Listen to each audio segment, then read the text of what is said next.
Welcome to downtown Pikeville. And our next session here is going to be Building Diverse Markets. My name's Bill McCloskey, serving as your moderator. Currently working in the last 21 years, working with the Kentucky Ag Development Board, Kentucky Ag Development Fund, and now with the Kentucky Office of Agricultural Policy. So we just wrapped up a session where we got to hear from our friends in state government and federal government. Now we're going to meet some folks that where the rubber meets the road, actually out in business and making an impact with their agriculture enterprises. And I'm going to start with Will Bowling, who's also serving as the Clay County Extension Service and entrepreneur in Clay County. So Will, if you want to talk about what you're doing over in Clay County. Thank you, Bill. Yes, my name is Will Bowling. My family and I have Old Homeplace Farm in Clay County, about halfway between London and Hazard, for those of you who are familiar with either of those areas.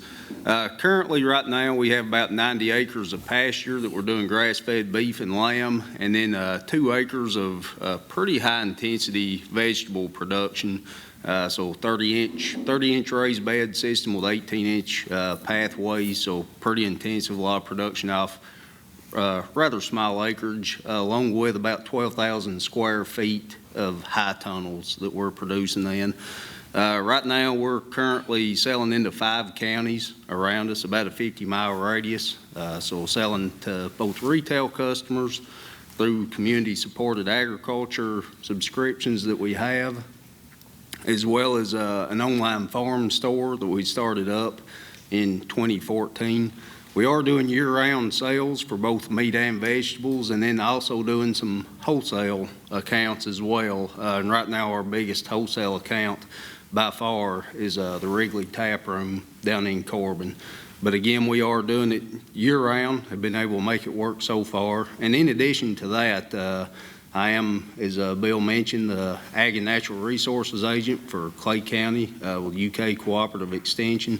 And in that role, get to work with a lot of great folks, a lot of clients who are selling in a lot of different ways. Some into the commodity markets, but some who are selling into farmers markets as well, selling into, starting to get more and more sales into some smaller grocery store chains, and then have a few folks right in the area that I don't work with on a day-to-day basis, but who are selling into quite a bit larger grocery stores. We do have one producer just on the outskirts of the county who has about 40 acres of certified organic vegetable production that he's selling some wholesale accounts, a lot of retail accounts into grocery stores, as well as a operation that this year has done 180 acres of vegetables just over in Laurel County. So again, folks I'm not necessarily working with on a day-to-day basis, but very familiar with their operations, and they're making it work here in the mountains. So.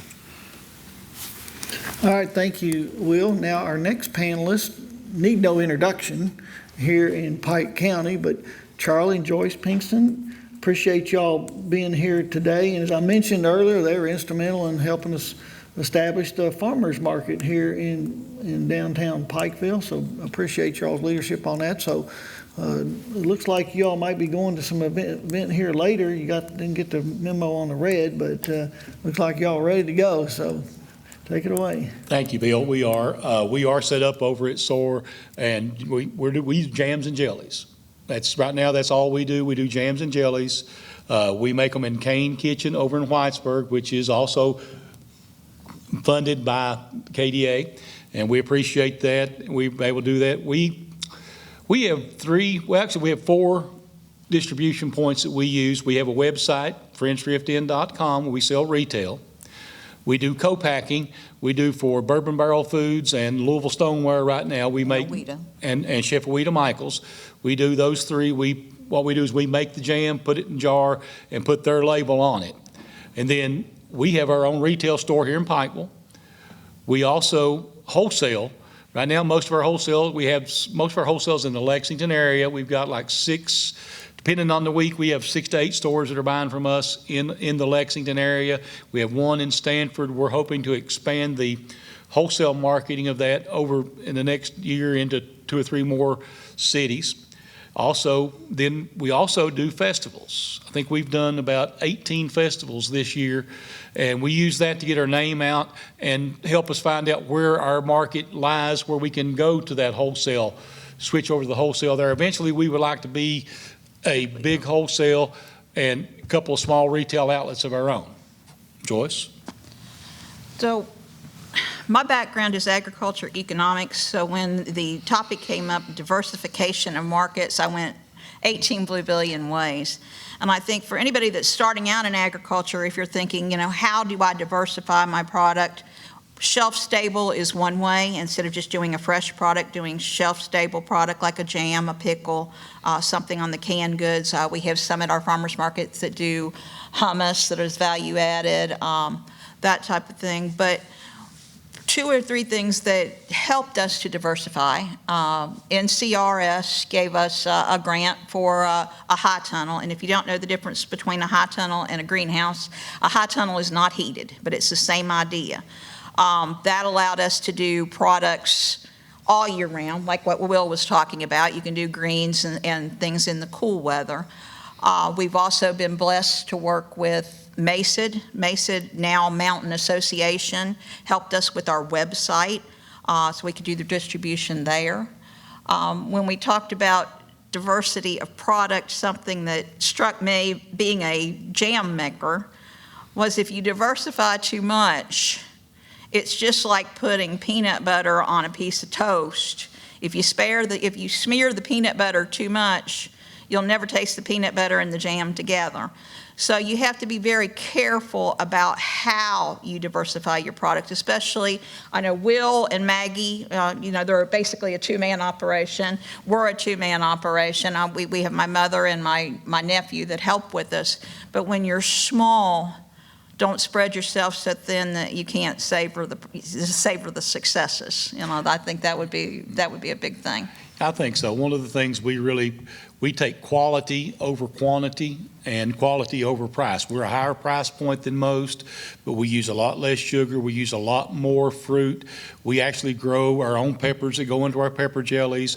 We do a tomato jam that we grow our own tomatoes in. We buy as much Kentucky product as we can. Our apple butter is made from Kentucky apples. Come from Kingdom Come. Yep, just right next door, well, until the bears get them, but that's another story. But, so that's who we are. We're Friends Drift Inn. But we don't always, when we say diversification, we left our door open.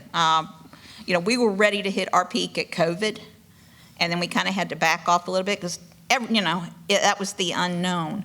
But besides jams and jellies, we look to diversify into pickles, some pickle products. We're also doing some cocktail syrups for select clients. So it's just kind of picking and choosing and know what your capacity is and how you want to grow. Main thing is to grow something that you can sustain. Don't get more than you can produce. Any questions from the audience for our agriculture entrepreneurs here? Will, I have a question for you. What resources did you utilize, and I'll come back to you, Joyce and Charlie, too, although you mentioned some of them. Will, what resources have you utilized to help you to become the success that you are today? We definitely have used a lot of the funding sources that were mentioned here earlier. We got our first high tunnel through NRCS. Actually, our first 2 high tunnels through NRCS. We've purchased 2 more on our own since then. But the EQIP helped us out on that. We've used the CAPE, and so those financial resources, especially in the early years, were incredibly helpful. We were a true startup operation. Didn't grow up. Nobody gave us the land. It's property that we bought, and we were developing ourselves. So that was incredibly helpful. University of Kentucky Cooperative Extension, I know I work there now, but this is kind of, and I didn't at that time when we were starting out, but very much did use the resources there, both in the county offices as well as the specialist, contact our county office and ask them questions about pretty specific things. If your county agent doesn't know the answer, they don't have to know the answer. They will find an answer for you. They have resources. They'll reach out and find them for you. So that was really helpful for us. And honestly, just meeting other farmers and talking to them. So one thing about farming, especially the way we do it, I feel like it is very much an intellectual exercise. There isn't, maybe there is a template out there for how you do this and how you make it work at a small scale in our region. But if there is, I've never seen it. It really has been for us figuring out what to do, figuring out where we need to make our investments at, figuring out where we're going to push our chips in at, seeing what works, sometimes backing off when something doesn't work, pivoting to something, to another direction. And the only way you learn that, two ways. First of all, talk to people who are on the ground, who are actually doing stuff and who have skin in the game in their operations. Talking to them, you can learn a tremendous amount, and then actually doing it yourself. Because we are, what I have found for us at least, each farm is different, each piece of land is different, each market is different. We all have different skills. My wife, again, I'm kind of a evening and weekend farmer these days. My wife does it full time. My wife is the one that does all of our marketing, 100% of our marketing. And I can tell you right now, if it were up to me to be on social media and doing stuff on Facebook and using social media, we wouldn't be doing it. That's not my skill set, but it's hers. So it's really just figuring out what we're good at and then going from there. Charlie and Joyce, you mentioned Natural Resource Conservation Service. Is there any other resources out there that you want to mention that you all We have been blessed for anybody that is an entrepreneur in Appalachia looking at agriculture. Certainly, Suzanne Stumbo, she's my hero. With the Cooperative Extension here in Pikeville. We've worked with Chad over at Knott County. He helped us a lot with our high tunnel. Something that is very important to this region, whether you're in agriculture or whether you just want to support agriculture, is the Robinson Center over at Quicksand. A lot of times that we have to fight to get funding for that, but they are an experiment station that works with the agriculture scale of Appalachia, which is certainly different from what they do in Western Kentucky and Central Kentucky. I can't say enough about Kentucky State University.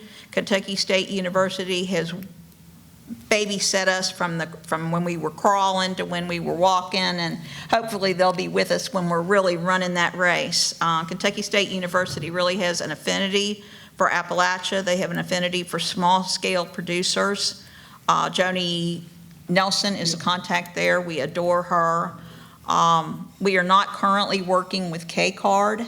However, we probably will be working with them in the next year to year and a half. K-Card helps, they help you write grants, and especially USDA grants. We're at a point where we really need to scale up, and we need some financial help, either investors, grants, both, to be able to scale and build our own kitchen. We've outgrown the Kane Kitchen in Letcher County, and K-Card is really excellent at helping write grants. Of course, Bill, we appreciate the help you gave us with the farmers market, GOAP, and we got some of the NRCS. Actually, the high tunnel is, if you live in Eastern Kentucky, you need to have a high tunnel. I know will second that, because you can control your environment, you can grow a lot more. We grow all of our tomatoes and all of our peppers in a high tunnel, and it's the only way to go. It's so much easier as far as the physical part of the labor. Again, to echo what she said, Kentucky State and the Robinson Center, we've visited both of them many times, and they visited us and Grow Appalachia. They came out, do farm plans, samples, and everything for you. There's a lot of help out there for anybody who wants to get started in farming. We've kind of moved on into the value-added production. We use as much of our own stuff as we can grow. We're now starting to try to grow our own fruits, but that's just a multi-year project. One other, sorry, go ahead, Joyce. Oh, I was going to underline something that Will said. Interacting with the other farmers within the region. Sometimes you really don't know. I mean, we're from Pike County, and we don't know, before we really got active, we didn't know what was going on in Floyd County. We didn't know what was going on in Clay County. And certainly interacting with the farmers has helped us. When we were with the farmers market, it was Will's wife that inspired us to do flowers. When COVID hit and we were struggling a little bit and we needed some cash, it was Will Bowling who bought some of our jam and put them in their CSA basket, and that was a big help to us. So it's really good to know your other farmers, and even though we don't compete with Will, Gina and Joey were supposed to be here, and we compete with Gina and Joey, but the spirit within the farming community is very much unified for entrepreneurs. Gina, one time we left our jars at our distributor, and she called him and said, "Your jars are sitting here. You want to come back and get them?" And she's our competitor. She didn't have to do that. So I think that there's a spirit in Appalachia that may be a little bit different from what is in central Kentucky as far as working together and communing with each other, or commensurating. Yeah, and it's still a relatively new thing for us. I mean, I don't know how many folks sitting in here right now are from the region. I know we are, and if you are from the region, you probably grew up, maybe not farming commercially, but you probably grew up with a home garden. Maybe your parents or your grandparents, your mama and papa did, but there wasn't a whole lot of small-scale production for sale because it was something we all did and we all shared it. We're in a little bit different place now in terms of not as many people growing gardens anymore, not as many people have those direct ties with the land here in our region. So those opportunities are opening up for those folks who do want to do some of this commercially and begin to sell it. I firmly do believe that. And like Joyce said, it really is us creating this as we go in a lot of ways, as it is with anything. I guess the one thing I was going to say as far as resources, and there's some great stuff out there on YouTube, some great stuff on the internet, but heaven knows that anytime that the tractor breaks down or something like that, YouTube's where I'm going to figure out what to do. But I would caution you against making business decisions based on what you see on the interwebs. It's a lot better to talk to folks, and there are a ton of resources at your disposal wherever you're at. But if you're in East Kentucky, everything that Charlie and Joyce have talked about, everybody who was sitting up here earlier, those folks are here to help you. We're all on your side, and you can still get good ideas from other places, but you might want to kick the tires with them. If it seems too good to be true, kick the tires with them with somebody else that has some experience before you put too much time and effort into it.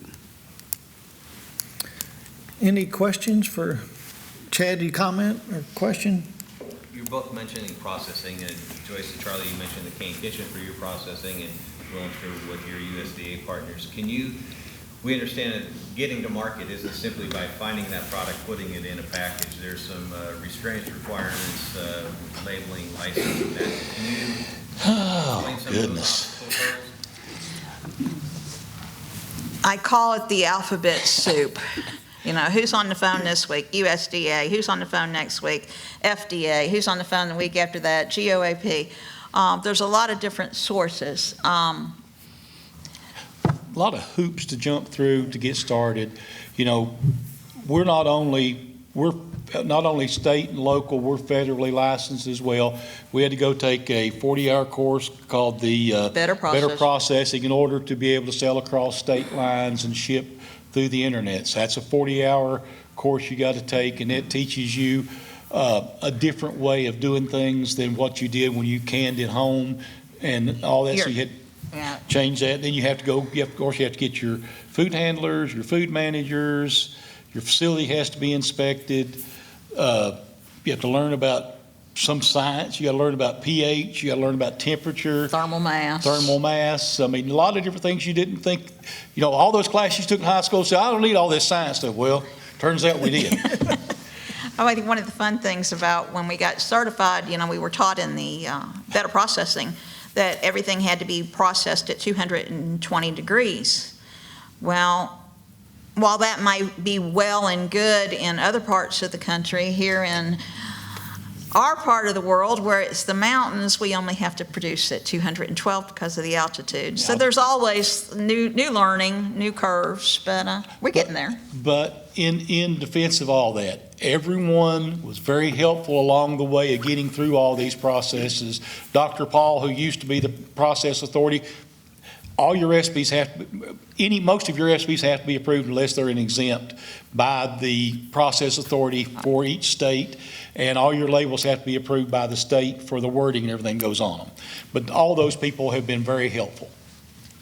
Yeah, and for us, a little bit different situation because we're not really doing value added, but there are some new rules now. If you're of a certain size with vegetable production even, I can't remember what the trigger point is off the top of my head, and to be honest, I can't remember. And I can't remember the name of the new regulation that it falls under. Our friends at Kentucky Department of Agriculture, however, as well as your county extension office, when I've got my computer in front of me and can pull it up, that's what we're here for. But KDA is really the ones who have taken that. But that is something, again, even for vegetable production now, once you hit a certain level, you do have to have those food safety classes, the trainings, because it is good. I mean, it's one of those things that, as farmers, we're always like, one more thing to do, one more thing that's keeping me out of the fields. How is this adding value to my operation by doing this? But those things are there for a reason. They're there for a reason. It's to keep our customers, our clientele safe. So it's just something that we have to do, something that has to be done. It's really not that onerous of a process, particularly for those of us who are quite a bit smaller. Now, on the meat side, I mentioned we do sell meat as well. For us, we're selling by the cuts, selling cuts, which means that we are taking everything to a USDA inspected processor, and they're breaking it down. When we get it back as a frozen product, it's got the stamp on it showing that it has been USDA inspected, and you have to do that to be selling to the cut. So again, none of this stuff, none of it seems that bad sitting here where I'm at today. It's all things that each one of us, if we're wanting to do that, we have to learn it. We have to learn what we need to do, but as somebody said earlier, it's not rocket science. It's just something that we have to check the box. It's always there for a good reason, and after you've done it for a while, it's second nature to you, and you're able to just run. We took that class as well, and one of the things that really, with us, we grow some of our own, but we buy a lot of Kentucky Proud products too and support Kentucky Proud, and having those traceability numbers helps us be able to say, all right, if we've got to recall something because of a problem with the produce, that traceability that goes back to that food safety really comes. Thank God we've never had to recall anything, but it's in the works. Yeah, record keeping, as will attest as well. Huge part of this job is record keeping. You got to keep all your records to prove anything that goes wrong. Hopefully it's not your fault. And I will say the record keeping, it's good for a lot of different things. It's good for keeping us out of trouble. It's good we need to have it if something were to go wrong. But some of those same records, we tweak them just a little bit and keep track of it. It can really, really help us on the production side to know what we need to be growing more of, what we need to be growing less of. It can really help us on the financial side to let us know, all right, do I need to be doubling down on this crop, or do I need to rethink where I'm allocating my very scarce and limited resources as a producer, and maybe not be putting as much or any emphasis on that crop. And the only way we know that is by keeping track of this stuff, keeping track of our production, the financial side, knowing where things are at, and being able to keep that eye on the bottom line, really. That's what it comes down to for a lot of it. I think one of the common themes you have here is there's a lot of resources out there to help entrepreneurs that are looking to expand what they're currently doing. I know you mentioned KCARD, Kentucky Center for Agricultural Rural Development. Joyce, they provide the technical assistance when it comes to business planning at no charge, so that's a valuable resource. I know small business development centers are also a resource for entrepreneurs when it comes to business planning. One of the challenges of any industry is labor. How are you all managing that? How are you all addressing the labor part of your? Joyce and I, we're the main labor as well. We got a nephew, Jacob, who's a huge help to us, and then her mother steps in, helps us do some of the quality control stuff at the end, but it's all a family operation with us.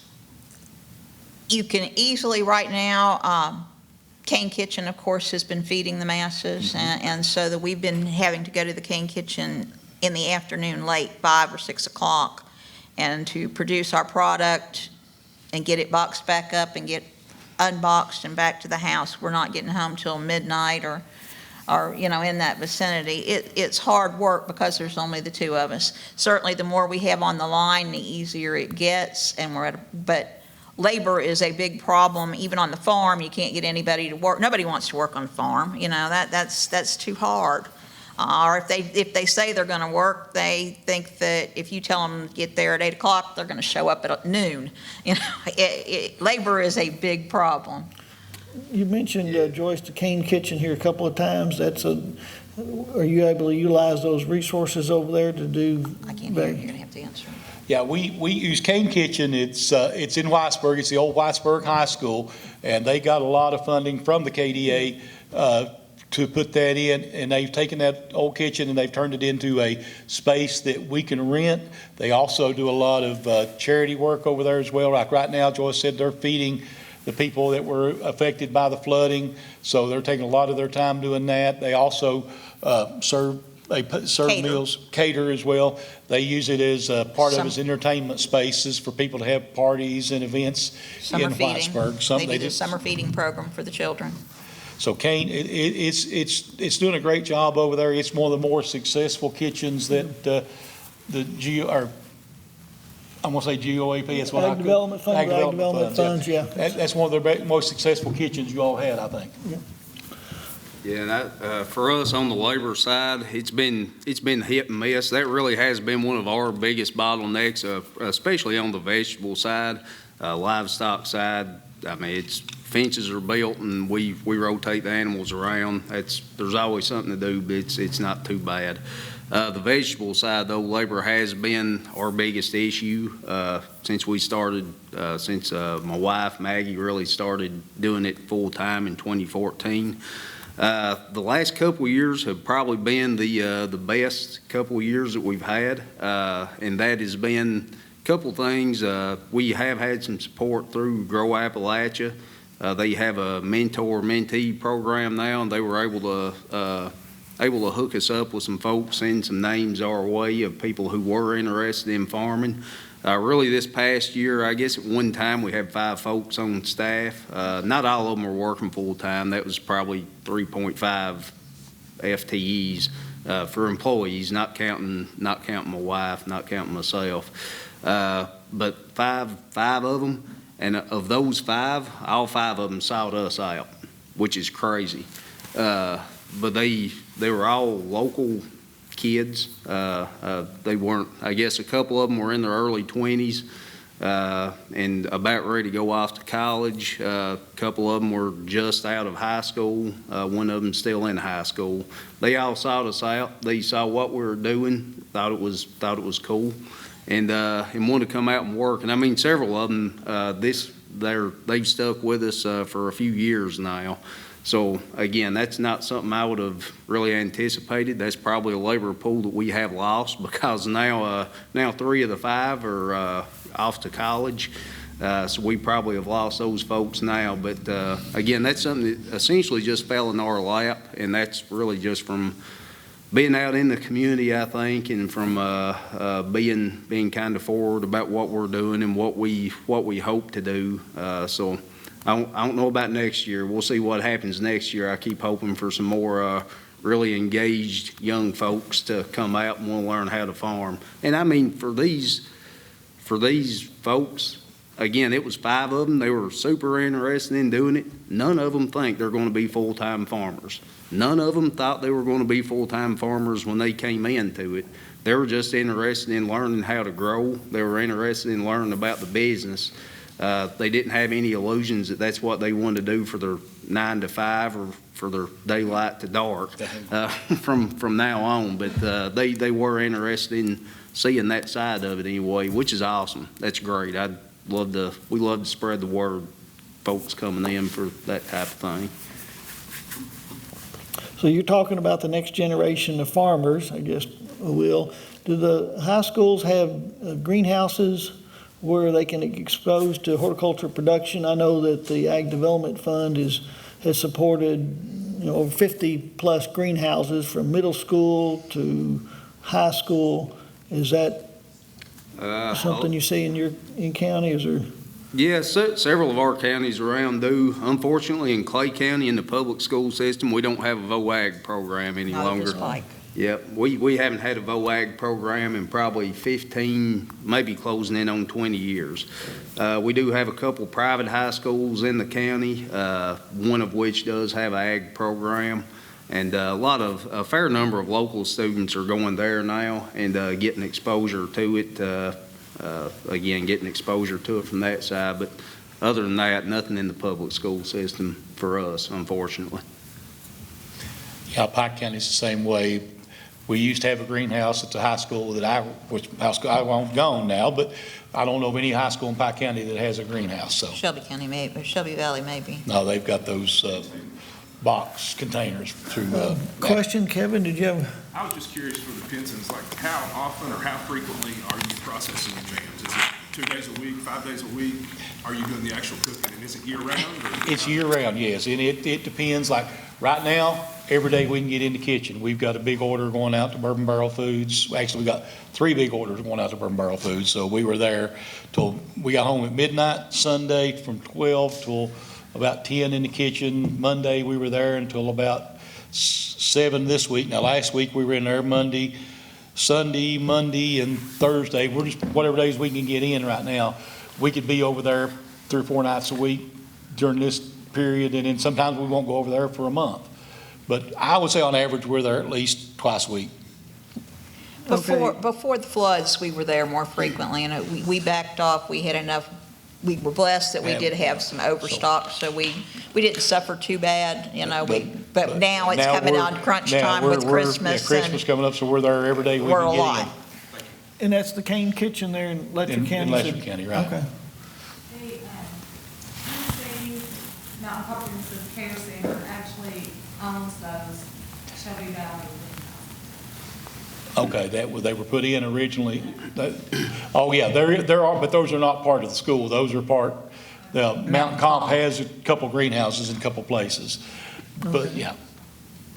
Well, that's where educational purposes, that's what it's for, and the significance of that, earlier generations, a lot of your youth worked in tobacco fields. Now it's trying to expose them to horticulture production, which can be assisting entrepreneurs like your panelists here that are getting into more horticulture production or food production, and they need to workforce, either youth or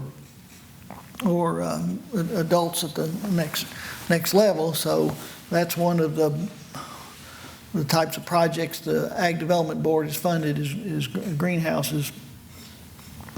So what's on the horizons for the 2 panelists here going forward? What's the challenges and? You go first.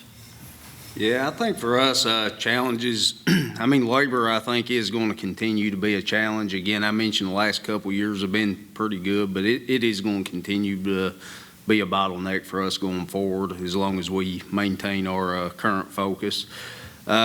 From the markets themselves, I mean, it's been really interesting to grow this over the last few years.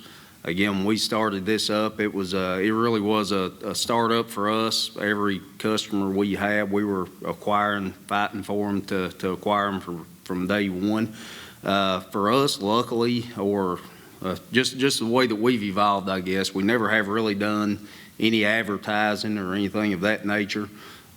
We've always kind of just grown organically, word of mouth, and opened up into new markets, into new counties as we saw the opportunity.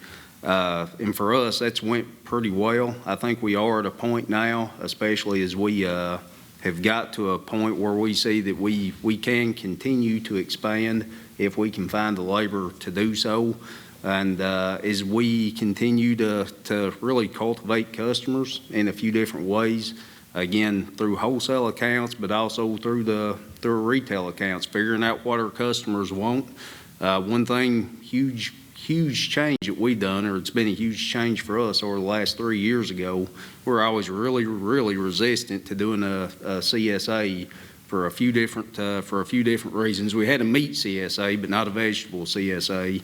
But we experimented with it about 3 years ago, trialed it, and now that's probably, I mean, my wife could tell you the exact split, but that's probably 85 or 90% of our sales now, of our direct-to-customer sales, or just the last 2 or 3 years. So that's been a huge pivot for us in how we're marketing and in how we reach out to folks and acquire new customers. Just a very different model. But I think that's where we're at, is just still seeing what works, and then trying to evolve with it as needed. I think what Will didn't mention about a CSA and why they were reluctant, and I'm going to make a guess because we thought about it too. If you got a CSA, you have to deliver every week, and maybe your tomatoes will be ripe and maybe they're not. So there's that hesitancy. Was that the most big? Yeah, the first year or two was, and it was really about worrying about being able to produce enough.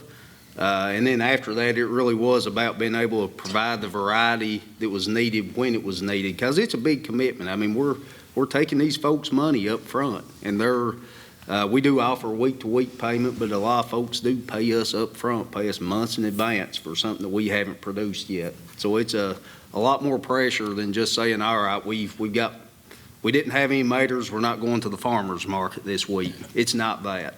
So Thank goodness for the NRCS and the high tunnel programs, right, Will? I think for us, looking expansion, we need our own kitchen. We need our own kitchen here in Pike County. We have been very blessed with Kane. We are not disparaging Kane at all, but we've outgrown it, and they've outgrown us. That we do, there's just shortage of spaces, time allowances, and we've grown so much that we just can't do everything that we need to do there. I think one thing that we had the advantage of is that I was a former food writer, and so we are involved with a lot of chefs, and so sometimes our products have been chef driven. Awita has asked for specific things, Awita Michael. We've done things for, of course, Matt Jamie at Bourbon Barrel. But we've also done some things with the distilleries, and that's probably where we're going to be reaching out more and more. We do a distillery in Louisville now, and where we feature some boozy jams.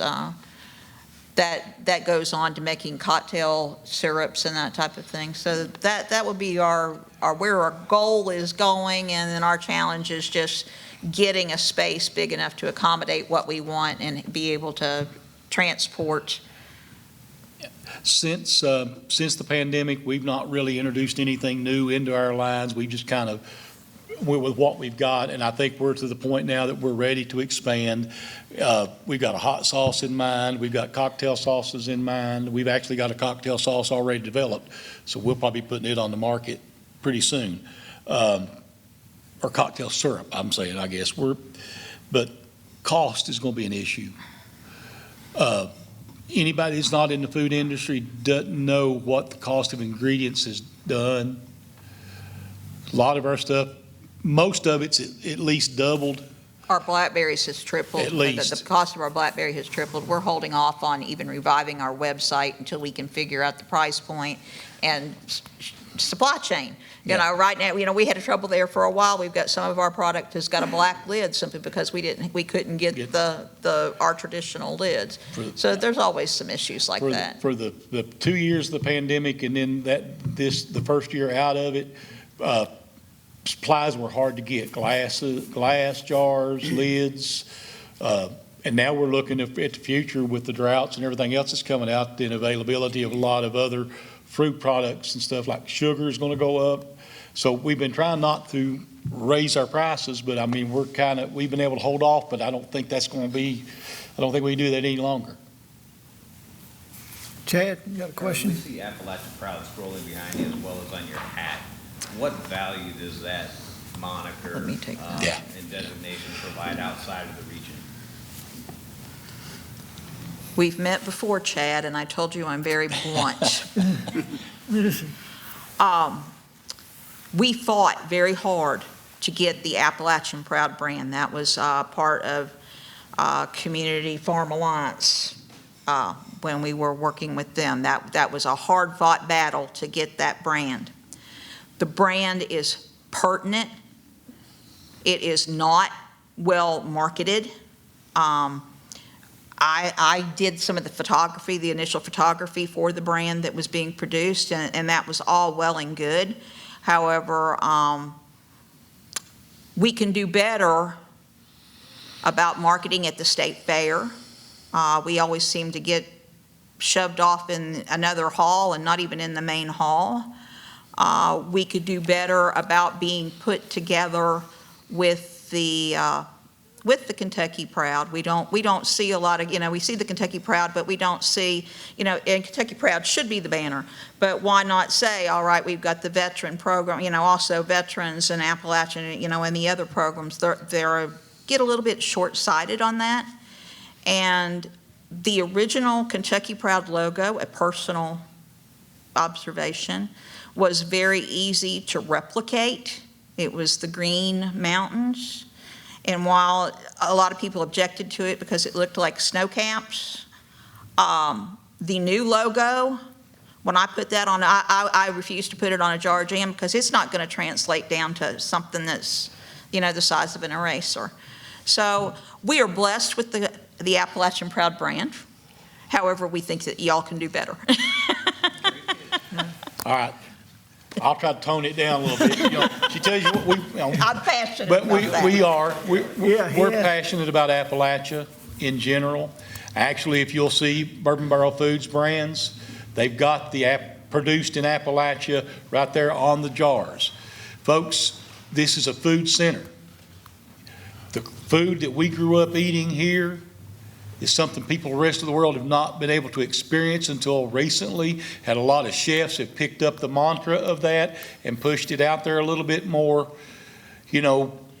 Most of us grew up, if you're not from here, you may not understand it, but we grew up on just simple fare on the tables, but it was all what people want today. It was all fresh and all homegrown. We all grew our own beef, we grew our own pork, and all of our own vegetables. We all canned, we all preserved. So all this fresh market movement, heirloom vegetables and all that, seasoning. that's nothing new here in Appalachia. We just need to expand that people that's what we know, what we came from, and what we're still doing. There is a romance there that the rest of the world wants. Bon Appetit magazine once said that if you really wanted an honest answer from a true palate, come to Appalachia to test your products. And that was Bon Appetit magazine, that's a big deal.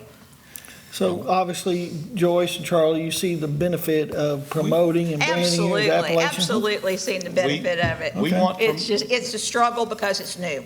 We want to promote Appalachian grown and Kentucky grown, produced and raised.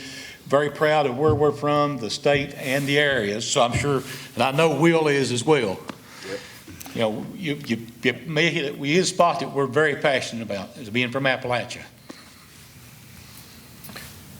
Any other questions from the audience before we wrap up? Is there anything else we can from the state perspective or USDA that we could do to help y'all in your businesses going forward that we're not doing? Any? A lot of resources out there. You know, Yeah, we spent the lot. last couple hours talking about all of them, identifying them and hearing from them. Anything else we can do to help you out? It's encouraging to hear that you're outgrowing the Cane Kitchen in Letcher County, which was set up as an incubator, and that's what And it's that's doing. And now exactly you're what- ready to move on to the next stage, and I think there's some resources out there to help. So that's encouraging to hear how far y'all have come in the last couple of years, and y'all certainly would be a poster child or poster business for the Ag Development Fund and what it was intended to do and help transition out of tobacco into other enterprises, diversify your operation, and y'all are certainly doing that. So I'm going to commend both of you for what you're doing and being able to utilize the resources out there that are available, again, at the state level and at the USDA level. And that concludes our programming. Appreciate everybody being here today. Minute. Nope.